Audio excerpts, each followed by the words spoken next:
corner kick lo chuaka lo man suwa thei don em am veng south lam hian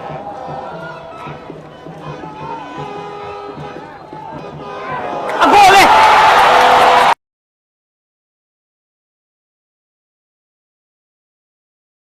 apuya aban chate regen apuya eta lo sang ball chana chuaka mai zuala rei chepa talia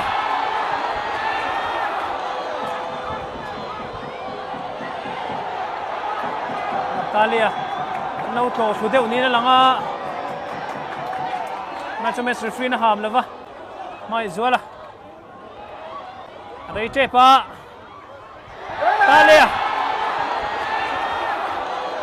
rei chepa talia rei chepa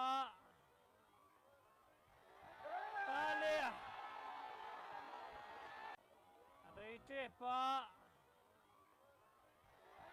talia talia no to su deuh ni na langa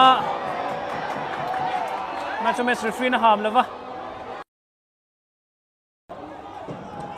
Papuya thon phaya sang talia lo nek le sang talia lo nek sang talia lo nek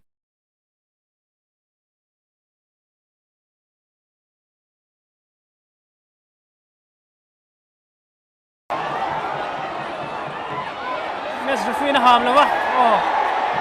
pha chu ti lo top tur ani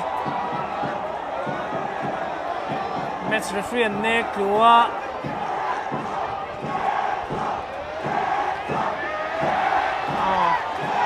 game bo ro ka sang to sia boinan suang dewa in chu ti lo top tur ni bena le top mai boka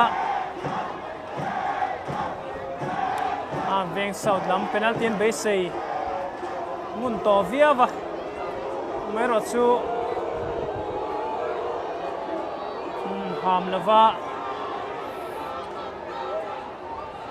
boinan chuang dewan ching fel thei tur angai la